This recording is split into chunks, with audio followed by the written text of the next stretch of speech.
And this course, this learning management system is designed by Cisco. So if you are already enrolled into the course, you will get access to this learning management system.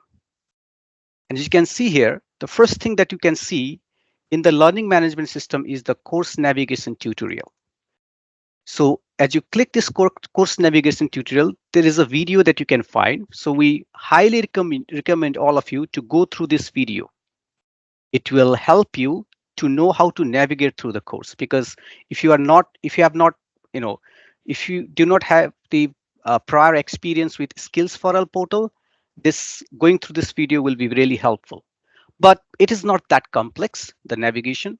For example, as you can see here, there is a left-hand plane where, for example, if I click this Introduction to Cybersecurity, the first module, Digit P, Module 1, Introduction to Cybersecurity. Once I click this, I will have the menu at the left-hand side, right? So this is the menu that I have here, and then I can collapse this menu here by clicking this button, uh, and I will have the bigger screen over here. So when you go to each course or each module, first of all, you will see a video here. So you are more than welcome to look at this video. These videos are mainly the introductory videos. This video will help you to introduce what this module is really about. Due to the time constraint, I cannot play this video here, but it's highly recommended that all of you go through this video. So once you go through this video, then you can scroll and navigate through the course. Alternatively, you can go here and click in each menus and navigate through the course. This is very simple, right? And then if you want the dark theme, you can go ahead and click here, but I'll stick with this theme right now. If you want to search anything within the course, this is the button. The languages, there are a few language options in the course. This is the button. And if you want to have a full screen, you can have the full screen and go through the topics. And if you want to go back, you always can exit the full screen by clicking something in the right bottom corner here, and you can exit the full screen.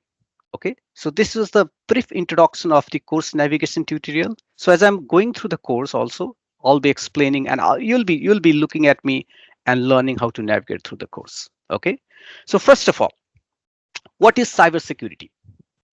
So there are two terms here, cyber and security.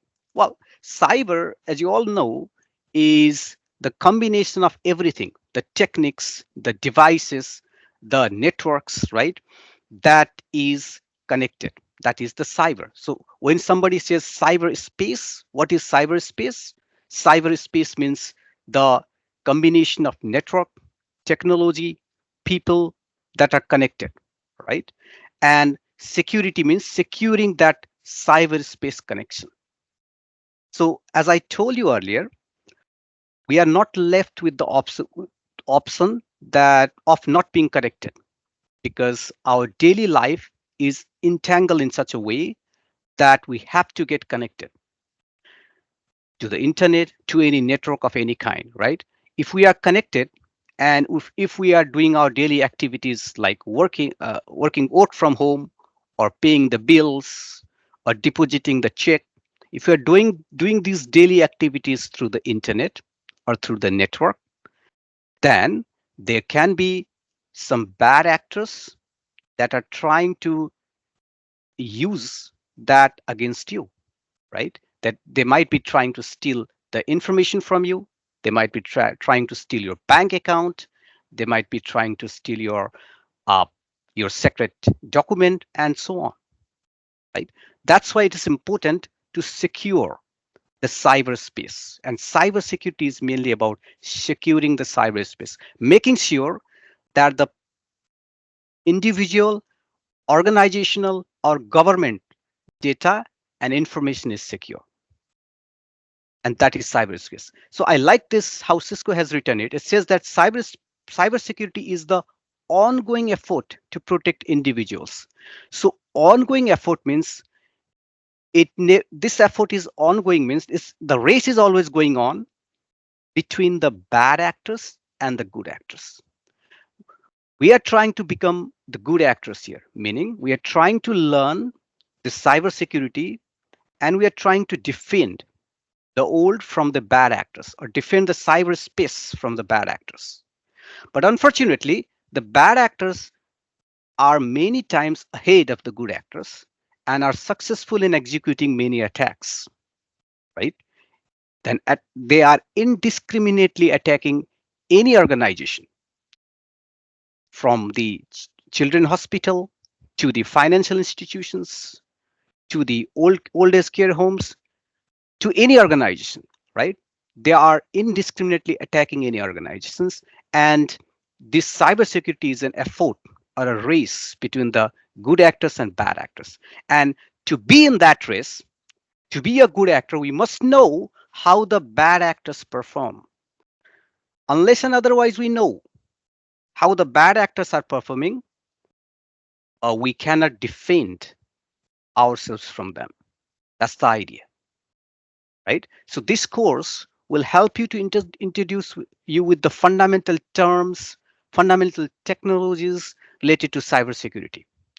And once you complete this course, you can go ahead and learn more, features, tools, or ethical hacking techniques to defend yourself and your organization in the future. Okay, so again, the navigation thing. So you can see 3 items here, and if you click this pin button, you can just find the description about this particular item. For example, what this is trying to explain is that the protection is on can be on individual level, on organizational level, or on governmental level. Meaning, the cybersecurity or cybersecurity protection needs to be done on an individual level. For example, you as an individual have a lot of things to be protected. For example, the first thing that I want to talk about is your PII, or personally identifiable information, right? There are a lot of PIIs that you have that you don't want to share with everybody, right? For example, your telephone number, your social insurance number, your driving license that contains your date of birth, your passport number, right? Your home address. These are all your PIIs, or personally identifiable information. These personally identifiable information help anybody to identify you personally. So think of these personally identifiable information being in the hand of somebody else. They can go ahead and personally identify themselves as you because they have they have your PIIs, right? So sharing these PIIs, when you are sharing these PIIs, you should be very careful as to whom you are sharing, right? If you are sharing it uh, with your employer, well, that should not be a big case. If you are sharing it with your school, well, that should not be a big case. But if you are sharing it in a web application just to fill up a form to download some, random PDFs, well, that is something that you should be careful about. Okay, so PII means personally identifiable information. So when you're talking about the personal level, uh, you know, defense or securing you personally, that means securing your identity most of the times, right? Or securing your personal data or device, right? That's personal level protection. But there is an organization level protection. So when you talk about the organization level, let me give you an example that we all are very much familiar with. Let's say Amazon.ca, right? So Amazon.ca has the information about millions of customers, right? At least a million of customers. Now, this information is mainly your home address and the credit card information, your full name, your cell number or telephone number. These informations are all PIIs. Now, the information of those customers are recorded somewhere. Think of a scenario in which that server or that device where these informations are recorded is compromised or hacked. what happens? All of this information will be leaked, right? So at organization level, we are thinking of protecting the organization's data. Organization data is more important because it contains the data, lot of PIIs, right? PIIs of lot of individuals. And not only that, what happens if you see in the news that, well, Amazon server has been hacked and all the PIIs of its customers have been, spilled out in the public. What impression do you get about Amazon? Well, it will tarnish the reputation of an organization, right? So organization security is about making organization data so secure so that it cannot be compromised, and another is secure the organization reputation, right? And on the government level, we are thinking of securing the we are thinking of a national security, right? If government's systems are hacked, then it will really compromise the it might compromise the national security too. Think of it, right? Or it might compromise it might play with the economic stability and safety and well-being of its citizens, right? So the cybersecurity or the protection can be on different levels, personal, organizational, and the government level. I hope this made sense. Okay, now let me go to uh, protecting your personal data, right? So again, the navigation tutorial here, these are the pictures, and when you click on these pictures, you can find the definition or you can find the description about these pictures, right? So this is another tip for navigation. Now you can see here, protecting your personal data. So we have two kinds of identity, guys. One is your offline identity, and another is your online identity.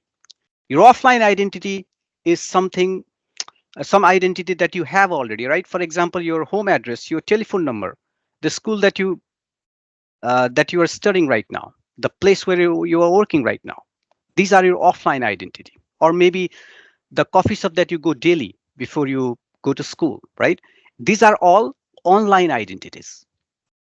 Sorry, offline identities, right? The offline identity is a real identity of a person.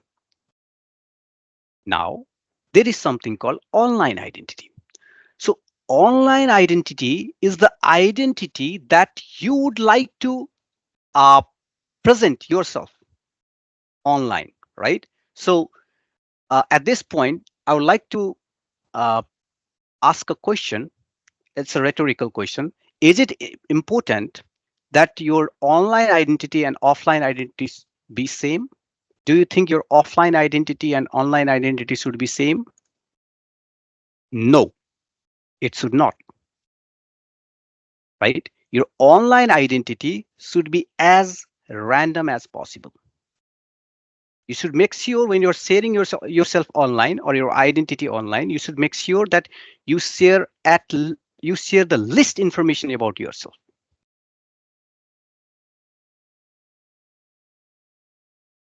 In our kindergarten, our teacher might have told about a thing that sharing is caring, right? Sharing is caring doesn't apply to your online identity. It is actually the opposite. The more you share, the more weaker you become in online, right? So your online identity should reveal as as much as less as your online identity should reveal as less as possible about yourself. Okay, again, I'm repeating this. The more you share online, the more you share. For example, if you are sharing your emotions online, you're sad, you're depressed, you're happy, don't do that. If you're sharing that you bought a new car, I mean, you bought a new jewelry, well, don't do that. Okay, it is worthless sharing this. If you are sharing your address, your telephone number, don't do that. Your birth date, don't do that, right? So there are features like privacy settings in every social apps. For example, your Facebook or Twitter, you can always go there and change your privacy settings so that you're sharing as less as possible. Okay, now look at this simple example here. It says that it is your first day on the job and it is time to choose a username for your online identity. Which of the following options would you choose? Well, you are choosing the username for your online identity, right? So which of the following options would you choose? Let's see. Which of these now, what should be on your mind? On your mind, you should think that which of these usernames will portray less information about me? That is what you should be thinking right now. Okay, so let's see. jdo.it. I'm not sure because it is IT and I'm working in IT. So it will, you know, send out the information that I'm somebody working in IT. That might be too much of information. So let's think about it. Okay. Jane.do. Oh, that's my full name. Why do I want to share my full name in my online identity? I'm not sure. JDO 1990. Well, this seems to be a birth date or some important date in my life. I don't want to share that. No. Let me think about it. JDO 12. Well, this seems to be a random number. And J.2. So it's not my full name is not there. Maybe this is one of the uh, probable usernames that I can select. And another is JDO. This also seems to be a random. So let's see if these two are the right options. Yes, they are, because it says that you have to be as random as possible and your online identity should reveal the less information about yourself. Lesser, the better. Okay, sorry. Let's go to your online and now let's go to your data. So as you can see here, your data is not only your address or telephone number or your passport number. These are not only your data. There are additional data. For example, your medical records. The next one is your educational records or your employment and financial records, right? So these are also something that you should be careful about. Why? For example, let me give you an example. Do you want your educational record, whatever it is, do you want your educational record to be known to everybody? Do you want your educational record to be known to your future employer? Do you want your health record to be known to your friends or your relatives or anybody in the future who will hire you? No, right? Do you want everybody to know how much you are earning on a monthly basis? No, these are all your PIIs. These are also your personal data, right? So your health record, your educational record, your financial records, right, or employment records, these are also your PIIs. Fortunately, there are different legislations, or not legislation, actually, there are different uh, compliance in place to protect your health data, your educational data, or your financial data. You might have heard about HIPAA, HIPAA, Health Insurance Portability and Accountability Act, which is in USA. We have similar such as PIPEDA in Canada, PIPEDA. To for your educational records, we have FERPA, FERPA, and for example, the credit cards and such information, we have something called PCI DSS, Payment Card Industry Data Security Standard. So this is not a part of this course, but I'm just saying this just to let you know, right? And if you hear this in the future, it will not be new to you. Now, where is your data? This is a very important illustration in your course. Please go through this, but I'm explaining it in my own way. So let's see. Uh, we have, let's say you are this one, and you have a very good friend whom you trust very much, right? So both of you have high trust. And let's say This is A and this is B. Let's say you are using your favorite messenger app. That might be anything, right? Facebook or Messenger or WhatsApp, Snapchat, whatever. You're using your favorite app for messaging. Let's say you shared something to B and it will not go from you to B directly, right? What happens is, let's say you're using a service from WhatsApp, let's say, right? So when you upload anything, it goes to the WhatsApp server and then it goes to your friend, right? That this is the right way.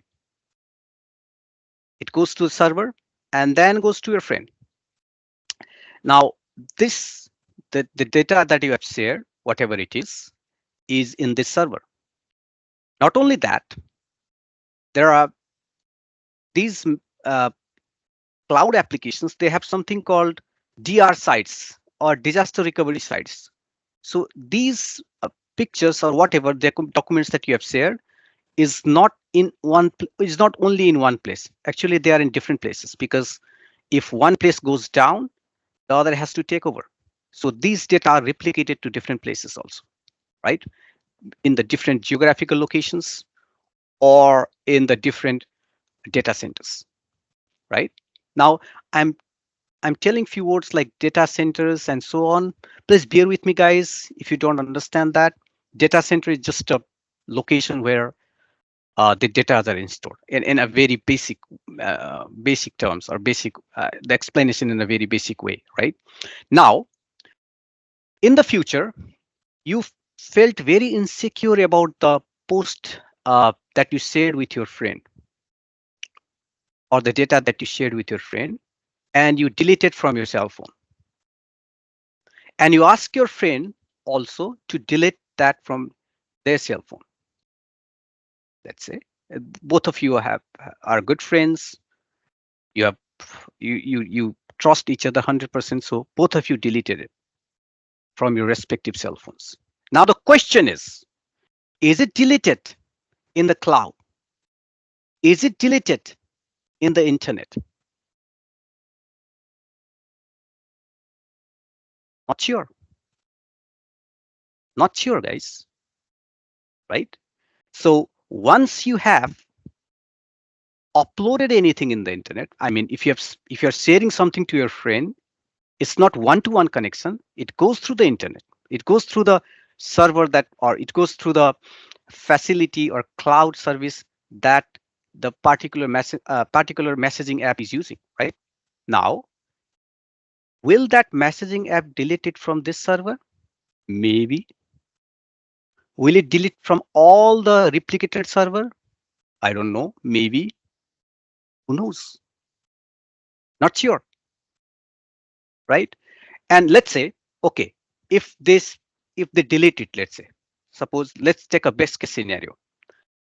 The best case scenario is they delete it once you delete it. But before, let me give you another example. Let's say before you delete it from your respective cell phones, this got compromised or hacked. This server gets hacked. So what happens?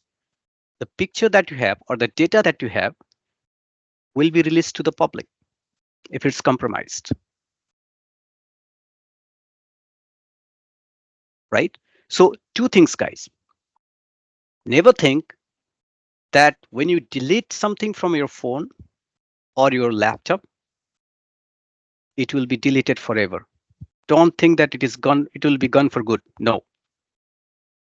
I don't think there is something called delete in the online world.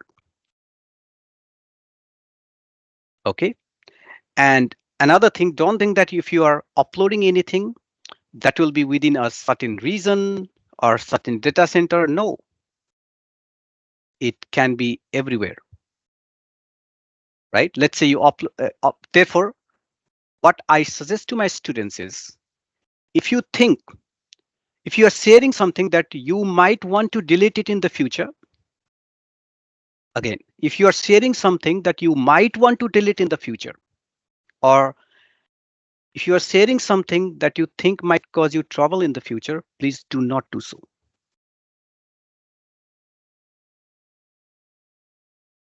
That is the advice. Okay. For example, in the Facebook also, if you're, let's say you posted something on Facebook, that post can be in different parts of the world because your friends can be in the different regions of the world, right? So that the Facebook will try to take your post to different parts of the world so that they can easily access it without less latency, right? Now, even if you delete your post, there will be the data in the different parts of the world, maybe in the different devices if somebody downloaded your data there, right? So if you think that something will cause you trouble in the future, please do not share it, do not post it.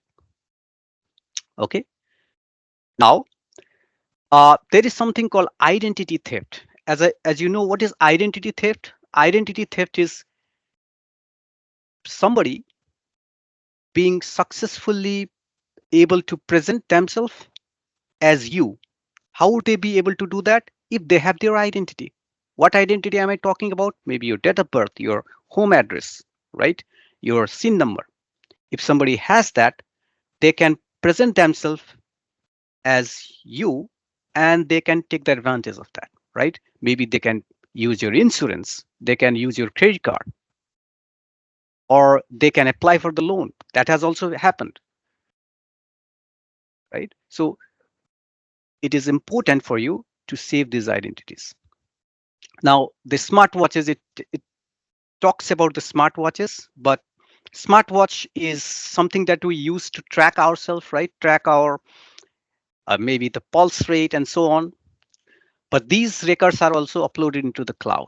And somehow, if these servers somehow are compromised, then our data can be leaked into the public, right? So these are the simple things that you should take care about. Okay. Now, who else wants your data? It is not only the bad guys that wants your data, guys. It is your ISP or internet service provider that is also actively tracking what you're doing online. They do that because of different reasons. But one of the reasons is for profit, right? They can sell the data as the browsing data. What are the users currently interested in? What are the users currently browsing, right? This is an important data because this is an information age, guys. The more information you have, the more strong and the rich you are. Okay. So if you are thinking that you are surfing through incognito mode, or if you are surfing through, if you are surfing using VPN or something like that, oh, I'll doubt that. ISP will somehow figure out as to what you're doing, and they can sell your data. The advertisers can sell your data, right? Use your data against. These are not essentially the bad actors, but they are using your data for their benefit, right? Or search engines or websites you visit. Every website you visit, guys, you leave the digital trail, right? Digital footprint in every website you visit. For example, let's say you are trying to complete an assignment and you found a PDF that would be very useful for you to complete the assignment. And to download the PDF, it asks your phone number and your uh, address, and of course your email ID, right? Because we are so much committed to solve our assignment, we'll easily give that away. What you just did is give all your information to a random website. Yes or no? Yes. Now, there's a way to get rid of this. For example, if you are surfing a random website and if you want to download something, if they want your information like phone number or email, there is a way to provide them the random phone, random email and get away with that. But today I cannot explain that. Maybe in the future classes, if you subscribe to the future classes, we can talk about that too. If there is a problem, there is a solution to that problem too. Okay. Okay. Now let's go to the organizational data and the types of organizational data. So organizational data can be transactional data, intellectual data, and financial data. Now you don't need to know the depth of it, but as you know, the transactional data is about the daily transactions, right? Intellectual data can be your trade secret or whatever, right? These are the or trademarks. This can be your intellectual property or intellectual data. And another is big data. With this IoT or Internet of Things, the smartwatch, the garage door, the freeze door, whatever, right? Everything is connected to the internet. And with this evolution of IoT or with this evolution of Internet of Things, we have the concept of big data. So when we're talking about big data, guys, think of three V's. Three V's. Let me quickly write it. Think of three V's: velocity, volume, and variety.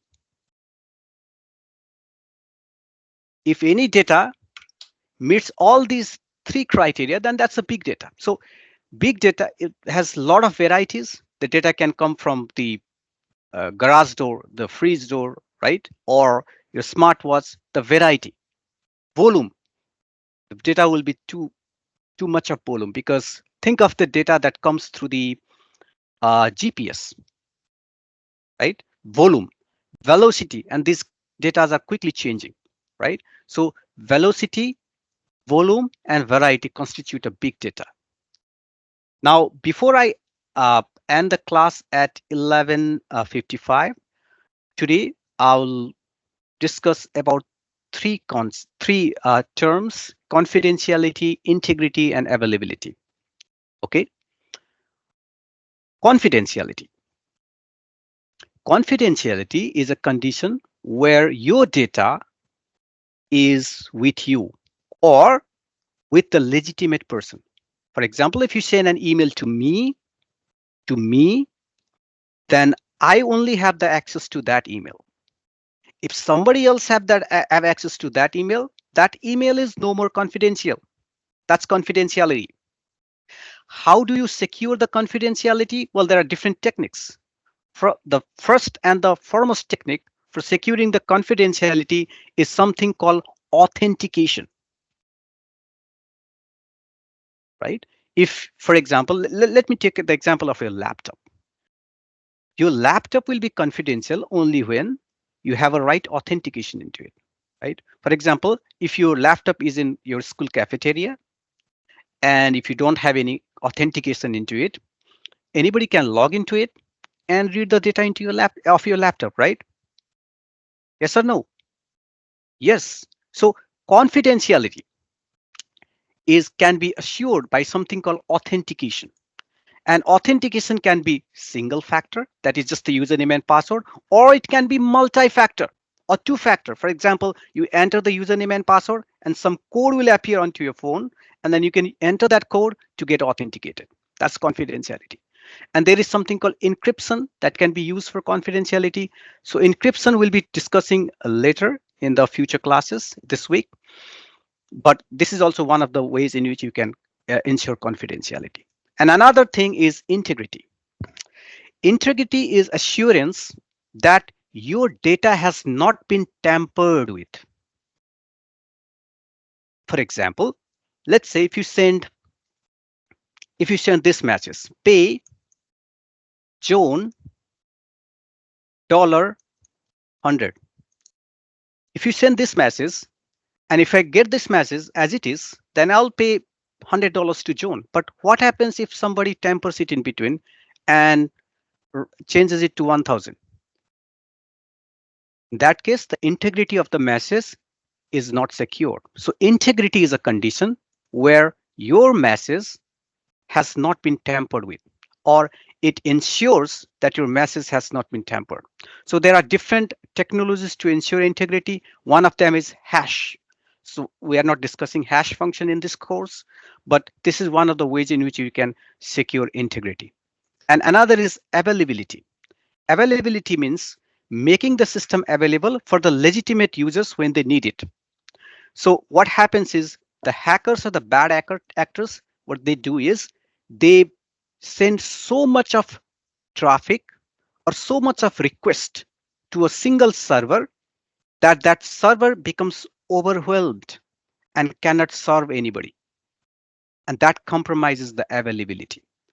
Think of a situation, again, I'm taking you to amazon.com or amazon.ca. Think of a situation in which amazon.ca is down for 1 hour. Think of it. That is an availability issue, right? And that will cause a lot of you know distress and lot of revenue loss to the company. You think there was a Facebook, it was not due to the hack as far as the report suggests, but there was the availability issue with the Facebook last week, right? But that was not due to the hack. But still, availability is making sure that your system is up and running when the legitimate users want it or want to use it, right? So guys, today we did not go too much depth because this is the first day. Tomorrow I'll be taking it from here.